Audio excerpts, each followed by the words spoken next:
Hi friends, நம்ம subscriber ஒருத்தங்க வந்து ஸ்னீச்சிங் சேலஞ்ச் கேட்டிருந்தாங்க. ஓகேங்களா? அதாவது நம்ம இயற்கையாக தும்மல் வர்றதை இது பண்ணிவிட்டு செயற்கையாக வரணும். ஓகேங்களா? அதனால தான் அந்த குச்சியை வச்சு மூக்குக்குள்ள விட்டு தும்மல் வர வைக்க போகிறோம். ஓகேங்களா?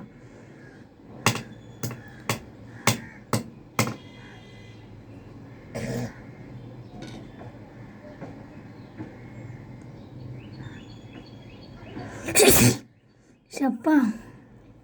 Okay, challenge ton.